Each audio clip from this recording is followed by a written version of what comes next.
ಭಗೀರಥ ಪ್ರಯತ್ನ ಅಂತ ನಾವು ಹೇಳ್ತೀವಲ್ಲ, ಗಂಗೆ ಭೂಮಿಗೆ ಹರಿದು ಬರಬೇಕು, ನನ್ನ ಪೂರ್ವಜರ ಮೇಲೆ ಹರಿದು ಅವರನ್ನು ಪಾವನಗೊಳಿಸಬೇಕು. ಆ ಪ್ರವಾಹದ ವೇಗವನ್ನು ಶಿವ ಮಾತ್ರ ತಡೆಯಬಲ್ಲ. ಇವನನ್ನು ಕೊಚ್ಕೊಂಡು ತಗೊಂಡೋಗ್ಬಿಡ್ತೀನಿ ಅಂತ ಒಂದು ಯೋಚನೆ ಹುಟ್ಟುಕೊಳ್ತಂತೆ ಗಂಗೆ. ಬಂದು ಇಳಿದಿದ್ದು ಅವನ ಜಟಾಜೂಟಕ್ಕೆ, ಅವನು ಧರಿಸಿ ಬಿಟ್ಟ ಅದನ್ನು. ಹರಿಸಿ ಬಿಡ್ಲಿ.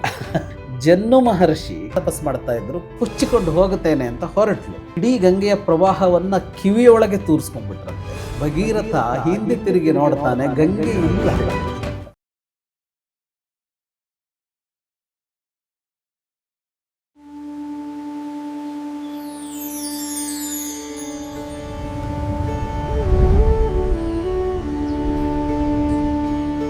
ನಮಸ್ಕಾರ, ಇದು ಕಥಾ ಸಂಚಯ. ನಾನು ಬಡಕಿಲ ಪ್ರದೀಪ್. ನಮ್ಮ ಜೊತೆ ವಿದ್ವಾನ್ ಜಗದೀಶ್ ಶರ್ಮಾ ಸಂಪ ಅವರಿದ್ದಾರೆ. ಅವ್ರನ್ನ ಕಾರ್ಯಕ್ರಮಕ್ಕೆ ಸ್ವಾಗತ ಮಾಡೋಣ. ನಮಸ್ತೆ. ನಮಸ್ತೆ. ಇವತ್ತಿನ ಕಥಾ ಸಂಚಯದ ಕಥೆ ಯಾವುದು ಅಂತ ಕಾಯ್ತಾ ಇದ್ದೀವಿ. ನಾವು ಸಗರನ ಕಥೆಯನ್ನು ಅವನ ಬದುಕಿನ ಎರಡು ಘಟ್ಟಗಳ ಕಥೆಯನ್ನು ನೋಡಿದ್ವಿ ಹಿಂದಿನ ಸಂಚಿಕೆಗಳಲ್ಲಿ. ಇಕ್ಷ್ವಾಕು ವಂಶದ ಸಗರನ ಬದುಕಿನ ಕಥೆ, ಅದೇ ಕಥೆಯ ಮುಂದುವರಿಕೆಯ ಭಾಗ. ಮುಂದುವರಿಕೆ ಅಂದರೆ ಸರಣಿ ಅಲ್ಲ, ಇದು ಪ್ರತ್ಯೇಕ ಕಥೆಗಳೇ. ಸರಣಿಯೂ ಹೌದು, ಅಲ್ಲಿ ಒಟ್ಟಿಗೆ ನಡೆದಿದ್ದೆ ಅದು. ಇದು ಸಗರನ ಸರಣಿ.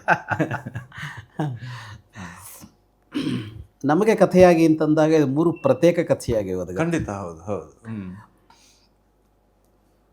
ಸಗರನ ಬದುಕಿನಲ್ಲಿ ಏನಾಗಿತ್ತು ಅಂತ ಅಂದರೆ, ಮಕ್ಕಳಿರಲಿಲ್ಲ ಅನ್ನೋದರಿಂದ ಸಗರನ ಕಥೆಯನ್ನು ನಾವು ಗಮನಿಸ್ತೀವಿ. ಸಗರನಿಗೆ ಮಕ್ಕಳಿರಲಿಲ್ಲ. 1 ಮತ್ತು 60,000 ಮಕ್ಕಳಾದರು.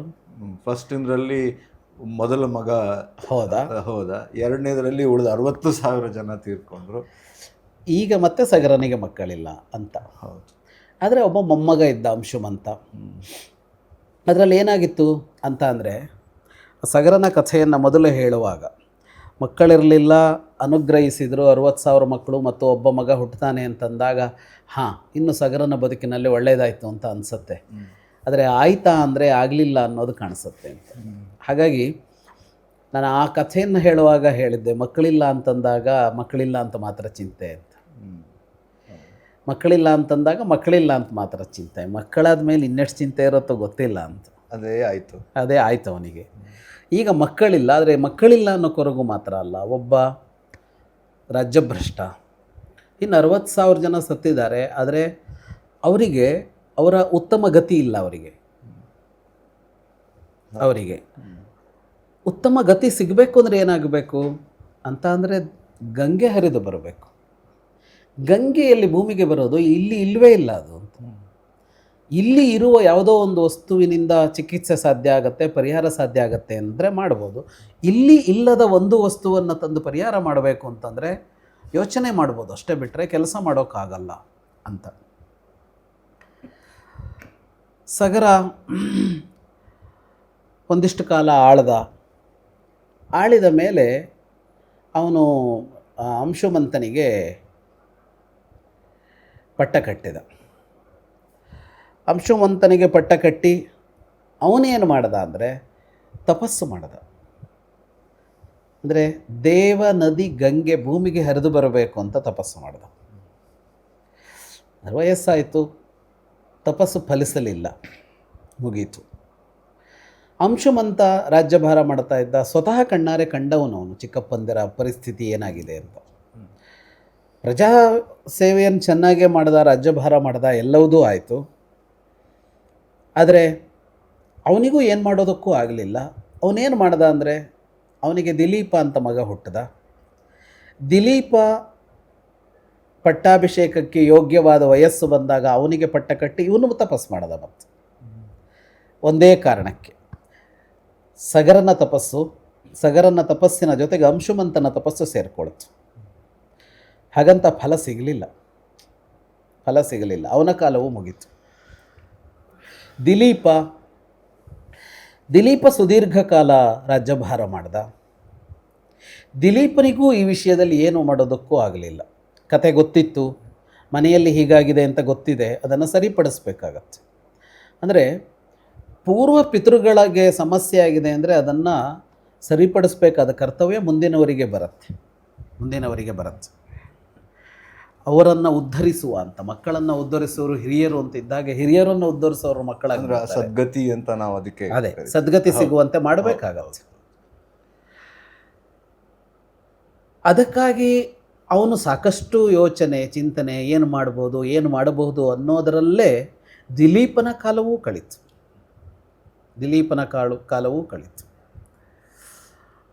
ಅಂದರೆ ಏನೂ ಮಾಡಲಿಕ್ಕಾಗಲಿಲ್ಲ. ಅವರು ಒಂದಿಷ್ಟು ತಪಸ್ಸು ಅಂತ ಮಾಡಿದ್ರು ಅಂದರೆ ಏನು ಮಾಡಿದ್ರು? ಭಗವಂತನಿಗೆ ಶರಣಾದರು ಅಷ್ಟೇ. ಇದಕ್ಕೆ ಪರಿಹಾರ ಕೊಡು ಅಂತ ನಿರಂತರವಾಗಿ ಅದೊಂದೇ ಆಕಾಂಕ್ಷೆಯನ್ನು ಇಟ್ಟುಕೊಂಡು ಅಷ್ಟು ಮಾಡಿ ಮುಗಿಸಿದರು. ದಿಲೀಪ ಚಿಂತಾಕ್ರಾಂತನಾಗೇ ಬದುಕು ಮುಗಿಸಿದ. ಅವನ ಬದುಕು ಮುಗೀತು. 3ನೇ ತಲೆಮಾರು ಮುಗೀತು. 3ನೇ ತಲೆಮಾರು ವಾಸ್ತವವಾಗಿ ಹೇಳಬೇಕು ಅಂದರೆ 4ನೆಯ ತಲೆಮಾರು ಇದು. ಹೌದು, 2ನೆಯ ತಲೆಮಾರಿಗೆ ಸಮಸ್ಯೆ ಇದೆ.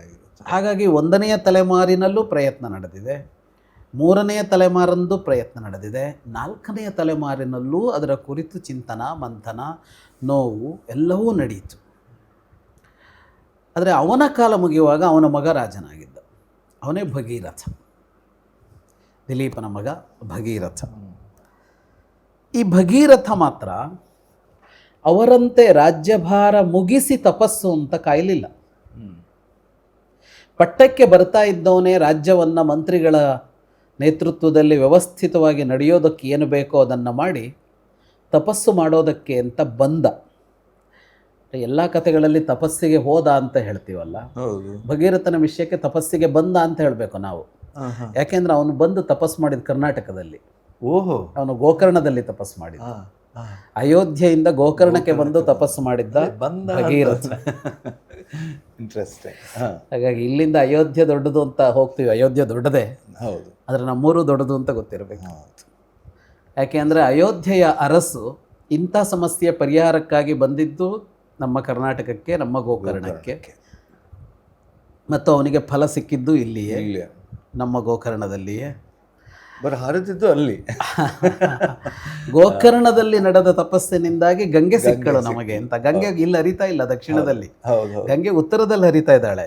ಆದರೆ ಗಂಗೆ ಭೂಮಿಗೆ ಬಂದಿದ್ದು ದಕ್ಷಿಣದ ಪ್ರಭಾವದಿಂದ ಅಂತ. ಕ್ರೆಡಿಟ್ ನಮ್. ಹೌದು.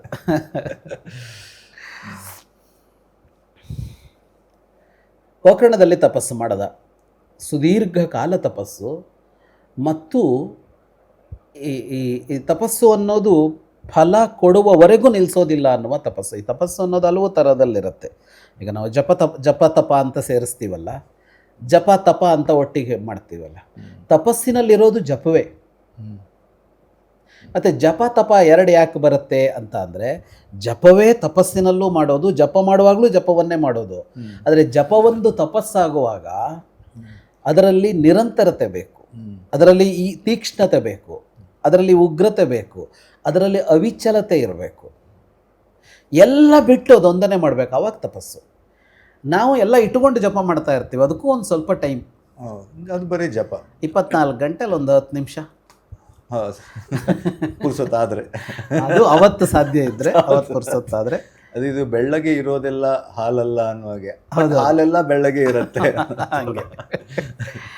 ಅಷ್ಟೇ ಅಲ್ಲದೆ ಇದ್ದಾಗ ತಪಸ್ಸು ಅಂದರೆ ನಿರಂತರ ಅದೊಂದನ್ನೇ ಮಾಡಬೇಕು. ಒಂದು ಆಕಾಂಕ್ಷೆಗಾಗಿ ನಿರಂತರ ತಪಸ್ಸು. ಭಗೀರಥ ಮಾಡದ, ಇಷ್ಟು ತರಹದಲ್ಲಿ ಮಾಡದ, ಭಾಳ ತರಹದ ತಪಸ್ಸುಗಳಿರುತ್ತೆ.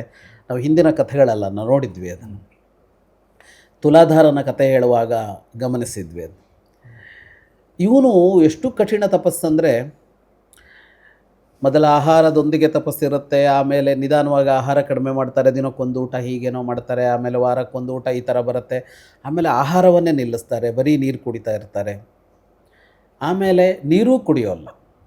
ಈಗ ಏಕಾದಶಿ ಉಪವಾಸದಲ್ಲಿ ನಿರ್ಜಲ ಏಕಾದಶಿ ಅಂತ ಬರುತ್ತೆ, ನೀರು ಕುಡಿಯದೆ ಮಾಡುತ್ತಾರೆ. ನೀರು ಕುಡಿಯದೆ ಅಂದರೆ ಈ ಜೈನರಲ್ಲಿ ಆ ಉಪವಾಸದಲ್ಲಿ ಎಂಜಲು ಕೂಡ ನುಂಗೋಲ್ಲ ಅವರು. ಹೀಗೆ ಅದು ಇನ್ನು ತೀವ್ರ ಆಗ್ತಾ ಹೋಗುತ್ತೆ ತಪಸ್ಸು. ನೀರು ಕುಡಿಯದೆ ಅಂದ್ರೇನು? ಗಾಳಿಯನ್ನು ಮಾತ್ರ ಸೇವಿಸಿ ತಪಸ್ಸು ಮಾಡಿದ ಅಂತ ಬರೀತಾರೆ. ಗಾಳಿಯನ್ನು ಮಾತ್ರ ಸೇವಿಸಿ ಅಂದರೆ ಉಸಿರಾಡ್ತಾ ಇದ್ದಿದ್ದು ಮಾತ್ರ, ಅಂದರೆ ಗಾಳಿ ಸೇವನೆ ಅಂತ ಒಂದಿಲ್ಲ. ಗಾಳಿ ಸೇವನೆ ಅಂತದ್ದು ಬೇರೆ ಇದೆಯಲ್ಲ, ಧೂಮಪಾನ ಅಂತ ಇದೆಯಲ್ಲ, ಈ ಗಾಳಿ ಕುಡಿಯೋದಲ್ಲ ಅದು. ಅದು ಬೇರೆ. ಉಸಿರಾಟ ಮಾತ್ರ ಅಂತ, ಉಸಿರಾಟವನ್ನು ಹೊರತುಪಡಿಸಿ ಮತ್ತೇನೂ ಇಲ್ಲ.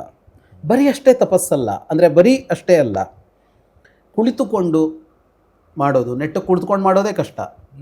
ಅಂಥದ್ರಲ್ಲಿ ಸುದೀರ್ಘ ಕಾಲ ಕುಳಿತುಕೊಂಡು, ಅದಾದಮೇಲೆ ನಿಂತುಕೊಂಡು, ಅದಾದಮೇಲೆ ಒಂಟಿ ಕಾಲಲ್ಲಿ ನಿಂತುಕೊಂಡು, ಅದಾದಮೇಲೆ ಒಂಟಿ ಕಾಲಲ್ಲಿ ಹೊರಗಡೆ ಸೂರ್ಯ ಕುದೀತಾ ಇರುವಾಗಲೂ, ಮಳೆ ಸುರಿತಾ ಇರುವಾಗಲೂ ಜಾಜಲಿ ಮಾಡಿದಂತೆ. ಹಾಗೆ ಆ ಕಥೆನ ನೀವು ನೋಡಿಲ್ಲ ಅಂತಂದರೆ ಪ್ಲೇಲಿಸ್ಟಲ್ಲಿದೆ, ನೋಡಿ, ತುಂಬ ಚೆನ್ನಾಗಿದೆ. ಹಾಗೆಲ್ಲ ತಪಸ್ಸು. ಜಾಜಲಿಗಿಂತ ಮುಂದೋದ ಇವನು. ಏನು ಅಂದರೆ, ಒಂಟಿ ಕಾಲಲ್ಲ ಮೇಲೆ ನಿಂತ ಮೇಲೂ ಫಲ ಬರಲಿಲ್ವಲ್ಲ, ಒಂದು ಬೆರಳಲ್ಲಿ ನಿಂತಂತೆ. ಕಾಲಿನ ಒಂದೇ ಬೆರಳ ಮೇಲೆ ನಿಂತು ನಿರಂತರವಾಗಿ ತಪಸ್ಸು. ಅಂತೂ ಕೊನೆಗೊಮ್ಮೆ ಬ್ರಹ್ಮದೇವರು ಒಲಿದು ಬಂದರು, ದೇವತೆಗಳೊಡನೆ ಬಂದರು. ಏನು ಅಂತ ವರ ಕೇಳಿದರು. ಹೇಳ್ದ, ಗಂಗೆ ಭೂಮಿಗೆ ಹರಿದು ಬರಬೇಕು, ನನ್ನ ಪೂರ್ವಜರ ಮೇಲೆ ಹರಿದು ಅವರನ್ನು ಪಾವನಗೊಳಿಸಬೇಕು ಅಂತ ಕೇಳಿಕೊಂಡೆ. ಅಸಾಧ್ಯವಾದ ಕೋರಿಕೆ ಅದು. ಈ ಬ್ರಹ್ಮ ಈ ಅಸಾಧ್ಯವಾದ ಕೋರಿಕೆಗಳು ಬಂದಾಗಲ್ಲ ಆಗಲ್ಲ ಅಂತ ಹೇಳಿದ್ದು ಬೇಕಷ್ಟು ಕತೆ ಕೇಳ್ತೀವಿ ನಾವು. ರಾವಣ ನನಗೆ ಸಾವೇ ಇರದಂತೆ ಆಗಲಿ ಅಂತ ಕೇಳ್ದ. ಇನ್ನೂ ಎಷ್ಟೋ ಜನ ಕೇಳಿದ್ದಾರೆ ಆ ಥರದ್ದೆಲ್ಲ. ಹಾಗೆಲ್ಲ ಕೊಡೋಕ್ಕಾಗಲ್ಲ ಅಂತ ಹೇಳಿ ಹೋಗಿದ್ದಾನೆ. ಆದರೆ ಇವನು ಕೇಳಿದಾಗ ಹಾಗೆ ಹೇಳಿಲ್ಲ. ಯಾಕೆಂದರೆ ಅಸಾಧ್ಯವಾದದ್ದು ಅನ್ನೋದಕ್ಕೆ ಅರ್ಥ ಆಗಬಾರದ್ದು ಅಂತ ಒಂದಿದೆ, ಕಷ್ಟ ಸಾಧ್ಯವಾದದ್ದು ಅಂತ ಒಂದಿದೆ. ಇದು ಕಷ್ಟ ಸಾಧ್ಯವಾದದ್ದು, ಆಗಬಾರದ್ದು ಅಂತಲ್ಲ. ಕೆಡುಕಿಲ್ಲ ಇಲ್ಲಿ. ಕೆಡುಕಿದ್ರೆ ಅದು ಮಾಡಬಾರದು. ಬ್ರಹ್ಮ ಒಪ್ಪಿದ, ಆಗಲಿ ಗಂಗೆ ಭೂಮಿಗೆ ಹರಿಯುವಂತೆ ಮಾಡ್ತೀನಿ. ಆದರೆ ಇಲ್ಲೊಂದು ತೊಡಕಿದೆ. ಗಂಗೆ ಹಾಗೆ ಹರಿದು ಬಂದರೆ ಭೂಮಿ ಕೊಚ್ಕೊಂಡು ಹೋಗಿಬಿಡತ್ತೆ. ಅದರ ಪ್ರವಾಹಕ್ಕೆ, ಪ್ರವಾಹದ ವೇಗಕ್ಕೆ, ವೇಗದ ಶಕ್ತಿಗೆ. ಪ್ರವಾಹ ಅಂತಂದಾಗ ಅದರ ಕಂಟೆಂಟ್ ಜಾಸ್ತಿ ಇದೆ, ಮತ್ತು ಅಷ್ಟು ಮೇಲಿನಿಂದ ಬೀಳುವಾಗ ಆ ವೇಗ ಇದೆಯಲ್ಲ, ವೇಗಕ್ಕೆ ಶಕ್ತಿ ಇದೆ. ಈ ಬೀಳುವ ನೀರಿಗೆ ಶಕ್ತಿ ಇದೆ ಅಂತ ಅಲ್ಲೂ ಬಂದಿದೆ. ಬೀಳುವ ನೀರಿಗೆ ಶಕ್ತಿ ಇದೆ ಅನ್ನೋದ್ರ ಮೇಲೆ ಜಲವಿದ್ಯುತ್ ಕಂಡುಹಿಡ್ಕೊಂಡ್ವಿ. ನಿಜ. ಭೂಮಿ ಕೊಚ್ಚಿಕೊಂಡು ಹೋಗಿಬಿಡತ್ತೆ. ಹಾಗಾಗಿ ನೀನು ಶಿವನನ್ನು ಒಲಿಸಿಕೊಳ್ಳಬೇಕು. ಅದನ್ನು ಆ ಪ್ರವಾಹದ ವೇಗವನ್ನು ಶಿವ ಮಾತ್ರ ತಡೆಯಬಲ್ಲ, ಇನ್ಯಾರಿಗೂ ತಡೆಯೋಕ್ಕಾಗಲ್ಲ ಅಂತ. ಭೂಮಿಗೆ ಬಿದ್ದಾಗ ಶಿವ ಅವಳನ್ನು ತಡಿಬೇಕು. ಯಾಕೆಂದರೆ ಶಿವ ಭೂಮಿ ಮೇಲೆ ಇದ್ದಾನೆ. ಬೇರೆ ಇವೆಲ್ಲ ಬೇರೆ ಕಡೆ ಇವೆ ಅಲ್ವಾ. ಬ್ರಹ್ಮಲೋಕ, ವೈಕುಂಠ ಲೋಕ ಎಲ್ಲ ಮೇಲಿದೆ, ಇದು ಕೈಲಾಸ ಇಲ್ಲೇ ಇದೆ. ಹಾಗಾಗಿ ಭೂಮಿ ಮೇಲೆ ಒಬ್ಬ ದೇವರಿದ್ದಾನಲ್ಲ, ಅವನು ತಡಿಬೇಕು. ಆಯಿತು. ಈಗ ಏನಾಯಿತು, ವರ ಸಿಕ್ತು, ಕೆಲಸ ಆಗಲಿಲ್ಲ. ವರ ಸಿಕ್ತು, ಕೆಲಸ ಆಗಲಿಲ್ಲ. ನಮ್ಮ ಸರ್ಕಾರಗಳೆಲ್ಲ ಹಾಗೇ ಇರುತ್ತೆ, ಸ್ಯಾಂಕ್ಷನ್ ಮಾಡಿಬಿಡ್ತಾರೆ, ಯೋಜನೆಗಳು ಘೋಷಣೆ ಆಗಿರುತ್ತೆ, ಹಣಕಾಸು ಇಲಾಖೆ ಒಪ್ಪಿಗೆ ಕೊಡೋಲ್ಲ. ಹಾಗೆ ಈಗ ವರ ಸಿಕ್ಕಿದೆ, ಗಂಗೆ ಕೆಳಗಿಳಿದು ಬರೋಲ್ಲ. ಗಂಗೆ ಕೆಳಗಿಳಿದು ಬರೋದಕ್ಕೆ ಬೇಕಾದ ವ್ಯವಸ್ಥೆ ಬ್ರಹ್ಮ ಮಾಡಿಯೂ ಆಗಿದೆ. ಅಂದರೆ ಗಂಗೆಗೆ ನೀನು ಭೂಮಿಗೆ ಹೋಗಬೇಕು ಅಂತ ಬ್ರಹ್ಮ ಸೂಚಿಸಿ ಆಗಿದೆ. ಅಂದರೆ ಅದರದ್ದು ಇದು ಪೇಪರ್ ಸೈನ್ ಆಗಿದೆ. ಅಲ್ಲೆಲ್ಲ ಸಮಸ್ಯೆ ಇಲ್ಲ. ಆದರೆ ತಡೆಯುವವರು ಯಾರು? ಶಿವ. ಮತ್ತೆ ಈಗ ಅವನ ತಪಸ್ಸು ಮುಂದುವರಿಯಿತು. ಭಗೀರಥ ಮತ್ತೆ ಶಿವನ ಕುರಿತು ತಪಸ್ಸು ಮಾಡಿದ. ಅವನ ತಪಸ್ಸಿಗೆ ಒಂದು ದಿನ ಶಿವನೂ ಒಲಿದ. ಆಯಿತು, ಹಾಗೆ ಬೀಳುವ ಗಂಗೆಯನ್ನು ನಾನು ಧರಿಸಿ ಆಮೇಲೆ ಭೂಮಿಗೆ ಅದರ ವೇಗವನ್ನು ಕಡಿಮೆಗೊಳಿಸಿ ಭೂಮಿಗೆ ಕೊಡ್ತೀನಿ ಅಂತ ಹೇಳ್ದ ಶಿವ. ಇಷ್ಟೆಲ್ಲ ಆಗಿ ಈಗ ಗಂಗೆ ಒಂದು ದಿವಸ ಮೇಲಿಂದ ಹರಿಯೋದು ಅಂತ ಆಯಿತು. ಡೇಟ್ ಫಿಕ್ಸ್ ಆಯಿತು, ಎಲ್ಲ ಆಯಿತು, ದಿನ ನಿಷ್ಠೆಯ ಆಯಿತು. ಈ ಗಂಗೆಗೆ ಏನು ಅನ್ನಿಸ್ತು ಅಂದರೆ, ಅಲ್ಲ, ನನ್ನ ವೇಗವನ್ನು ತಡಿತೀನಿ ಅಂತ ಈ ಶಿವ ಹೇಳ್ತಾ ಇದ್ದಾನಲ್ಲ, ನನ್ನ ವೇಗ ತಡೆಯೋಕ್ಕಾಗತ್ತಾ? ಇವನನ್ನು ಕೊಚ್ಕೊಂಡು ತೊಗೊಂಡೋಗ್ಬಿಡ್ತೀನಿ ಅಂತ ಒಂದು ಯೋಚನೆ ಹುಟ್ಟುಕೊಳ್ತಂತೆ ಗಂಗೆಗೆ. ಇವನನ್ನು ಕೊಚ್ಕೊಂಡು ಹೋಗ್ಬಿಡ್ತೀನಿ ಅಂತ, ಹೆಂಗೆ ತಡಿತಾನೆ ನೋಡ್ತೀನಿ ಅಂತ. ಅಂದರೆ ತಡೆಯೋದು ಅಂದ್ರೇನು? ಕಂಟ್ರೋಲ್ ಮಾಡ್ತೀನಿ ಅಂತ ಹೇಳಿದಾಗಲಿಲ್ವಾ? ಈಗ ಕಂಟ್ರೋಲ್ ಮಾಡೋದು ಅಂದರೆ ಅದು ಅಧೀನ ಅಂತ ಆಗಲಿಲ್ವ? ಯಾರನ್ನು ಕಂಟ್ರೋಲ್ ಮಾಡ್ತೀವೋ ನಾವು, ಅವ್ರು ನಮ್ಮ ಅಧೀನ ಇದ್ದಾರೆ ಅಂತ ಆಯಿತು. ನಮಗಿಂತ ಶಕ್ತಿ ಕಡಿಮೆ ಅಂತ ಆಯ್ತಲ್ಲ. ಹಾಗಾಗಿ ಒಂದು ಈಗೋ ಗಂಗೆಗೂ ಕಾಡುತ್ತು ಅಂತ. ಶಿವನನ್ನು ಕಂಟ್ರೋಲ್ ಮಾಡೋದು ಯಾರು? ಹಾಗಾಗಿ ಅವಳೇನು ಮಾಡಿದ್ಲು, ವೇಗಕ್ಕೆ ಶಕ್ತಿಯನ್ನು ಹೆಚ್ಚು ಕೊಟ್ಲು. ಶಿವ ಮನಸ್ಸಿನಲ್ಲೇನಕ್ಕ ಬಾಬಾ ನೋಡ್ತೀನಿ ಅಂತ. ಗಂಗೆ ಬಂದಳು, ಬಂದು ಇಳಿದಿದ್ದು ಅವನ ಜಟಾಜೂಟಕ್ಕೆ, ಜಟೆ ಕಟ್ಟಿರ್ತಾನಲ್ಲ ಜಟಾಜೂಟಕ್ಕೆ. ಅವನು ಧರಿಸಿ ಬಿಟ್ಟ ಅದನ್ನು, ಹರಿಸಿ ಬಿಡಲಿ, ಹರಿಸಿ ಬಿಡಲಿಲ್ಲ, ಧರಿಸಿ ಬಿಟ್ಟ, ಹೊರಗೆ ಬಿಡಲಿಲ್ಲ. ಅವನ ಜಟಾಜೂಟ ಅನ್ನೋದೇ ಒಂದು ದೊಡ್ಡ ಪ್ರಪಂಚ ಆಯಿತು. ಅವಳು ಎಲ್ಲಿ ಹೋಗಿ ಮರೆಯಾದ್ಲು ಅಂತಲೇ ಗೊತ್ತಾಗಿಲ್ಲ. ಅಷ್ಟು ದೊಡ್ಡ ಗಂಗೆಯ ಪ್ರವಾಹ, ಆ ನೀರು ಎಲ್ಲಿ ಹೋಯ್ತು ಅಂತಲೇ ಗೊತ್ತಾಗಿಲ್ಲ. ಕೂದಲಿಗೆ ನೀರು ಬಿದ್ದರೆ ಒದ್ದೆಯಾಗಾದರೂ ಕಾಣಬೇಕಲ್ಲ, ಏನೂ ಕಾಣಿಸ್ಲಿಲ್ಲ ಅಂತ. ಗಂಗೆ ಬಂದಿದ್ದಾಳೆ. ಈಗ ಭಗೀರಥನ ಪರಿಸ್ಥಿತಿ ನೋಡಿ, ಎಷ್ಟು ಕಾಲದಿಂದ ಅದು ಶುರುವಾಗಿದೆ. ಅಪ್ಪ ಅಮ್ಮ ಜಗಳದಲ್ಲಿ ಕೂಸು ಬಡವಾಯಿತು ಅನ್ನೋ ಥರ ಆಯಿತು ಅವನ ಪರಿಸ್ಥಿತಿ. ಈಗ ಎಲ್ಲ ಒಪ್ಪಿಯಾಗಿದೆ. ಬ್ರಹ್ಮ ಒಪ್ಪಿ ಆಯಿತು, ಶಿವ ಒಪ್ಪಿ ಆಯಿತು, ಗಂಗೆ ಬರೋದು ಅಂತಾಯಿತು, ಎಲ್ಲ ಆಯಿತು. ಆದರೆ ಕೆಲಸ ಆಗಲಿಲ್ಲ. ಬಂದು ಆಯಿತು, ಕೆಳಗಿಳಿಲಿಲ್ಲ. ಕೈಗೆ ಬಂದ ತುತ್ತು ಬಾಯಿಗೆ ಬರಲಿಲ್ಲ. ಭಗೀರಥ ಪ್ರಯತ್ನ ಅಂತ ನಾವು ಹೇಳ್ತೀವಲ್ಲ, ಅದಕ್ಕೆ ಇದೇ ಕಾರಣ ಅಂತ. ಬರೀ ಭಗೀರಥ ಅಂತಲ್ಲ, ಸಗರನಿಂದ ಆರಂಭ ಮಾಡಿ ಅಂಶುಮಂತ, ಅಲ್ಲಿಂದ ದಿಲೀಪ, ಅಲ್ಲಿಂದ ಭಗೀರಥನಿಗೆ ಬಂದ ಮೇಲೆ ಭಗೀರಥನದ್ದು ಇಷ್ಟು ಪ್ರಯತ್ನಗಳು. ಈಗ ಮತ್ತೆ ಶಿವನಿಗೆ, ಇವನು ಮತ್ತೆ ಶಿವನ ಕುರಿತು ತಪಸ್ಸು ಮಾಡಬೇಕಾಯಿತು ಭಗೀರಥ. ಶಿವನನ್ನು ಒಲಿಸಬೇಕಲ್ಲ. ಈಗ ಗಂಗೆ ಏನೂ ಮಾಡುವಂತೆಲ್ಲ, ಸಿಲುಕಿಕೊಂಡಾಗಿದೆ ಅವಳು ಅದರಲ್ಲಿ. ಮತ್ತೆ ಶಿವನನ್ನು ತಪಸ್ಸು ಮಾಡಿ, ಇಲ್ಲ ಅವಳನ್ನು ಬಿಟ್ಟು ಕೊಡು ಅಂತ ಭಗೀರಥ ಕೇಳಿದ. ಅಷ್ಟು ಹೊತ್ತಿಗೆ ಗಂಗೆಯ ಅಹಂಕಾರವೂ ಅಡಗಿತ್ತು. ಈ ಶಿಕ್ಷೆ ಕೊಡೋದು ಅನ್ನೋದು ತೊಂದರೆ ಕೊಡೋದು ಅಂತ ಅರ್ಥ ಅಲ್ಲ. ಶಿಕ್ಷೆ ಕೊಡೋದು ಅನ್ನೋದು ಅರ್ಥ ಮಾಡಿಸೋದು ಅಂತ ಅರ್ಥ, ಬುದ್ಧಿ ಅಷ್ಟೇ ಹೇಳೋದು. ಗಂಗೆಗೆ ಅರ್ಥ ಆಯಿತು, ಅಲ್ಲಿಗೆ ಮುಗೀತು. ಶಿವನ ಸಿಟ್ಟು ಮುಗೀತು ಅಲ್ಲಿಗೆ. ಅಷ್ಟೊತ್ತಿಗೆ ಇವನ ತಪಸ್ಸು ಇತ್ತು, ಇವನಿಗೆ ಒಲಿದಿದ್ದ. ಒಪ್ಪಿಗೆ ಕೊಟ್ಟ ಶಿವ ಅಂತ. ಆಗ ಅವಳು 7 ಕವಲಾಗಿ ಹ್ಲಾದನಿ, ಪಾವನಿ, ಸೀತಾ, ಸಿಂಧು ಅಂತ ಹರಿದು ಬಂದಳು ಅಂತ. 3 ಪಶ್ಚಿಮಕ್ಕೂ 3 ಪೂರ್ವಕ್ಕೂ ಆ ಕವಲುಗಳು ಹೋಯಿತು. ಒಂದು ಕವಲು, ಅಲಕನಂದ ಅನ್ನುವ ಕವಲು ಭಗೀರಥನ ಹಿಂದೆ ಬಂತು ಅಂತ ರಾಮಾಯಣ ಹೇಳುತ್ತೆ. ಪೂರ್ವಕ್ಕೆ 3, ಪಶ್ಚಿಮಕ್ಕೆ 3 ಅಂತ. ಸಿಂಧು ನದಿ ಆ ಕಡೆನೇ ಹರಿಯತ್ತಲ್ಲ, ಪಶ್ಚಿಮಕ್ಕೆ ಹರಿಯತ್ತಲ್ಲ, ಅದು ಪಶ್ಚಿಮಕ್ಕೆ ಹೋಯಿತು ಅಂತಲೇ ಇವು ಬರುತ್ತೆ. ಹೀಗೆ ಬಂದ ಅಲಕಾನಂದ ಇವನು ಮುಂದೆ ಮುಂದೆ ಹೋಗ್ತಾ ಇದ್ದ, ಇವನು ಹಿಂದೆ ಬರ್ತಾ ಇತ್ತಂತೆ. ಇವನು ರಥದಲ್ಲಿ ಮುಂದೆ ಹೋಗ್ತಾ ಇದ್ದ ಅಂತ ಕಾಳಿದಾಸ ವರ್ಣಿಸ್ತಾನೆ. ಅವನ ಹಿಂದೆ ಅಲಕಾನಂದ ಹರಿದು ಬರ್ತಾ ಇದ್ಲು ಅಂತ. ಅಲ್ಲಿಂದ ಹರಿದು ಬರ್ತಾ ಇದ್ಲು, ಬಂದಳು, ಭೂಮಿಯಲ್ಲಿ ಹರಿದಳು. ದೇವಲೋಕದ ನದಿ ಈಗ ಭೂಮಿಯಲ್ಲಿ ಹರಿದಳು. ಈಗ ಪಾತಾಳಕ್ಕೆ ಹೋಗಬೇಕು, ತ್ರಿಪಥಗಾಮಿನಿ ಆಗಬೇಕು. ಇಳಿದಳು, ಪಾತಾಳಕ್ಕೆ ಹೋದಳು. ಪಾತಾಳಕ್ಕೆ ಹೋದರೆ ಈ ಪಾತಾಳದಲ್ಲಿ ಒಂದು ಪರ್ಣಕುಟೀರ, ಒಂದು ಋಷಿ, ಈ ಸಮಸ್ಯೆ ಅವರಿಗೂ ಇತ್ತಲ್ಲ, ಅದೇ ಸಮಸ್ಯೆ ಗಂಗೆಗೂ ಬಂತು. ಜನ್ನು ಮಹರ್ಷಿ, ಜನ್ನು ಅಂತ ಒಬ್ಬ ಮಹರ್ಷಿ, ಆ ಮಹರ್ಷಿ ತಪಸ್ಸು ಮಾಡ್ತಾ ಇದ್ದರು ಪರ್ಣಕುಟೀರದಲ್ಲಿ ಕುಳಿತು. ದಾರಿಗಡ್ಡ ಬಂತು. ದಾರಿಗಡ್ಡ ಬಂದರೆ ಪ್ರವಾಹ ಏನು ಮಾಡುತ್ತೆ? ಕೊಚ್ಕೊಂಡು ಹೋಗುತ್ತೆ. ನೋಡಿದ್ಲು ಅವಳು, ಪರ್ಣಕುಟೀರ ಆದ್ರೇನು, ಋಷಿ ಆದ್ರೇನು, ನನ್ನ ದಾರಿಯಲ್ಲಿ ಅಡ್ಡ ಇದೆ, ಕುಚ್ಚಿಕೊಂಡು ಹೋಗುತ್ತೇನೆ ಅಂತ ಹೊರಟ್ಲು. ಜನ್ನು ಸಿಟ್ಟಾದರು. ಇಡೀ ಗಂಗೆಯ ಪ್ರವಾಹವನ್ನು ಕಿವಿಯೊಳಗೆ ತೂರಿಸ್ಕೊಂಡ್ಬಿಟ್ರಂತೆ ಅವರು. ಭಗೀರಥ ಹಿಂದೆ ತಿರುಗಿ ನೋಡ್ತಾನೆ, ಗಂಗೆ ಇಲ್ಲ. ಇಷ್ಟೆಲ್ಲ ಮಾಡಿ ಇನ್ನೇನು ತನ್ನ ಪೂರ್ವಜರ ಮೇಲೆ ಗಂಗೆ ಹರಿತಾಳೆ, ಅವರು ಪಾವನರಾಗಿ ಮೇಲೆದ್ದು ಹೋಗುತ್ತಾರೆ ಅಂತ ಕ್ಲೈಮ್ಯಾಕ್ಸಿಗೆ ಬಂದಿದೆ. ಗಂಗೆಯೇ ಕಾಣಿಸೋಲ್ಲ. ಏನಾಗಿದೆ ಅಂದರೆ ಜನ್ನು ಮಹರ್ಷಿಯ ಒಳಗೆ.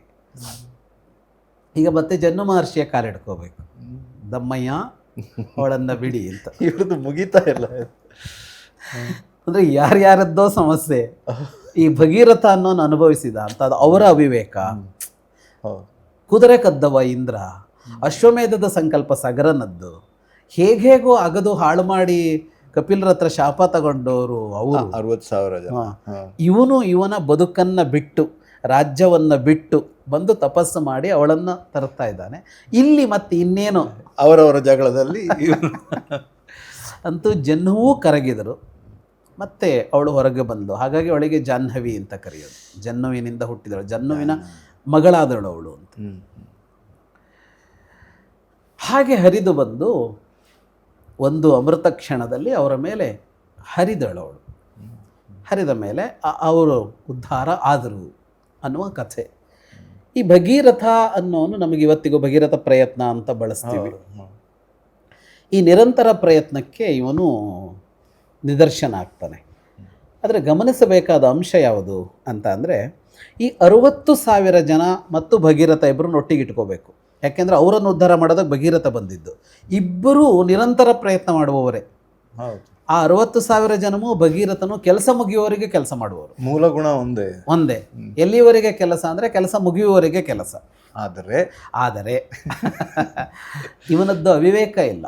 ಎಲ್ಲಿ ಬಾಗಬೇಕು ಅಲ್ಲಿ ಬಾಗುತ್ತಾನೆ, ಎಲ್ಲಿ ತಗ್ಗಬೇಕು ಅಲ್ಲಿ ತಗ್ಗುತ್ತಾನೆ, ಯಾರನ್ನು ಒಲಿಸಿಕೊಳ್ಬೇಕು ಅವರನ್ನು ಒಲಿಸಿಕೊಳ್ತಾನೆ. ಹಾಗಂತ ಧೀರತೆ ಇಲ್ಲ, ಪರಾಕ್ರಮ ಇಲ್ಲ ಅಂತಿದೆ. ಎಲ್ಲಿ ಪರಾಕ್ರಮ ಅಂದರೆ ಅವನ ಮೇಲೆ, ಅವನ ಇಂದ್ರಿಯಗಳನ್ನು ನಿಗ್ರಹಿಸೋದಕ್ಕೆ, ಅವನ ಮನಸ್ಸನ್ನು ನಿಗ್ರಹಿಸೋದಕ್ಕೆ, ಅವನ ಆಕಾಂಕ್ಷೆಗಳನ್ನು ನಿಗ್ರಹಿಸೋದಕ್ಕೆ ಪರಾಕ್ರಮ ಪ್ರದರ್ಶಿಸಿದ್ದಾನೆ. ಈಗ 1000 ಜನರನ್ನು ಕಂಟ್ರೋಲ್ ಮಾಡ್ಬೋದು, ನಮ್ಮ ಮನಸ್ಸು ಕಂಟ್ರೋಲ್ ಮಾಡೋಕ್ಕಾಗಲ್ಲ ಅಲ್ವಾ? ಹಾಗಾಗಿ ಪರಾಕ್ರಮವನ್ನು ಇಲ್ಲಿ ತೋರಿಸಿದ್ದಾನೆ, ಅಲ್ಲಿ ತೋರಿಸಿಲ್ಲ. ಅವರು ಅಲ್ಲಿ ಪರಾಕ್ರಮ ತೋರಿಸೋದಕ್ಕೆ ಹೋದರು. ಹಾಗಾಗಿ ಇವನು ಎಲ್ಲಿ ಉಪಾಯ, ಎಲ್ಲಿ ಯುಕ್ತಿ, ಎಲ್ಲಿ ಸಜ್ಜನಿಕೆ, ಎಲ್ಲಿ ಕಠೋರತೆ, ಎಲ್ಲಿ ನಿಷ್ಠುರತೆ, ಇಷ್ಟನ್ನು ಬಳಸಿದ್ದಾನೆ ಅವನು ಒಂದು ಕಾರ್ಯ ಮಾಡುವಾಗ. ಆದರೆ ಅವನಿಗೆ ಗೊತ್ತಿರೋದು ಕಾಠಿಣ್ಯವನ್ನು ಎಲ್ಲಿಗೆ ಬಳಸಬೇಕು, ಮೃದುತ್ವವನ್ನು ಎಲ್ಲಿಗೆ ಬಳಸಬೇಕು ಅಂತ. ವಿವೇಚನೆ. ತನ್ನ ಮೇಲೆ ಅಂತ ಅಂದಾಗ ಕಾಠಿಣ್ಯವನ್ನು ತನ್ನ ಮೇಲೆ ಹಾಕ್ಕೊಂಡಿದ್ದಾನೆ. ಆದರೆ ಒಬ್ಬ ಶಿವನೋ ಒಬ್ಬ ಜನ್ಹುವೋ ಅಂತ ಬಂದಾಗ ಅಲ್ಲಿ ಕಾಠಿಣ್ಯ ಇಲ್ಲ, ಅಲ್ಲಿ ಮೃದುತ್ವವನ್ನು ತೋರಿದ್ದಾನೆ ಅವನು. ಹಾಗಾಗಿ ಕರ್ಮ ಮುಗಿಯುವವರೆಗೆ, ಕೆಲಸ ಮುಗಿಯುವವರೆಗೆ ಕೆಲಸ ಮಾಡಬೇಕು ಅನ್ನುವ ಗುರಿ ಅವನದ್ದು ಇವರದ್ದು ಸಮಾನ. ಆ ಕೆಲಸ ಹೇಗೆ ಮಾಡಬೇಕು ಅನ್ನೋ ವಿಷಯದಲ್ಲಿ ಭಗೀರಥ ನಮಗೆ ಮಾದರಿಯಾಗ್ತದೆ. ಇಂಪ್ಲಿಮೆಂಟೇಷನ್ ಹೇಗೆ, ಅದು ಯಾವತ್ತೂ ಕೂಡ ಮುಖ್ಯ ಆಗುತ್ತೆ ಅನಿಸುತ್ತೆ. ನಮಗೊಂದು ಇಂಟೆಂಟ್ ಇರುತ್ತೆ, ನಮ್ಮ ಜೀವನದಲ್ಲಿ ಇದನ್ನು ಮಾಡಬೇಕು ಅಂತಿರುತ್ತೆ. ಅದನ್ನು ನಾವು ಹೇಗೆ ಕಾರ್ಯರೂಪಕ್ಕೆ ತರ್ತೀವಿ ಅನ್ನೋದ್ರ ಮೇಲೆ ಅದರ ಫಲಗಳು ಕೂಡ ನಿರ್ಧಾರ ಆಗುತ್ತೆ ಅನ್ನೋದಕ್ಕೆ ಐ ಥಿಂಕ್ ಸಾದೃಶ ಇದನ್ನು ಕಥಾರೂಪವಾಗಿ ಕೊಟ್ಟಿದ್ದೀರಾ. ಮತ್ತು ಇಲ್ಲಿ ತ್ರಿಪಥಗಾಮಿನಿಯನ್ನು, ಅವಳ ಕಥೆಯನ್ನು ಇಲ್ಲಿ ತಂದ್ರಿ. ಅದನ್ನು ನಾವು 3 ವಿಭಾಗಗಳಲ್ಲಿ, ಅಂದರೆ ಸಗರನ 3 ಕಥೆಗಳ ಸರಣಿಯಲ್ಲಿ ಕೂಡ ಕೇಳಿದ್ವಿ. ತುಂಬ ಅಂದರೆ ಮಾರ್ಮಿಕವಾದಂತಹ ಕಥೆಗಳು. ತುಂಬ ಧನ್ಯವಾದಗಳನ್ನು ನಿಮಗೆ ಹೇಳ್ತಾ ಇದ್ದೀನಿ. ಮುಂದಿನ ಸಂಚಿಕೆಯಲ್ಲಿ ಮತ್ತೊಂದು ಕಥೆಗಾಗಿ ನಾವು ಕಾಯ್ತಿರ್ತೀವಿ, ನೀವು ಕಾಯ್ತಿರ್ತೀರಾ ಅಂತ ತಿಳ್ಕೊಂಡು ಈ ಸಂಚಿಕೆಯನ್ನು ಇಲ್ಲೇ ಮುಗಿಸ್ತಾ ಇದ್ದೀನಿ. ನಮಸ್ಕಾರ.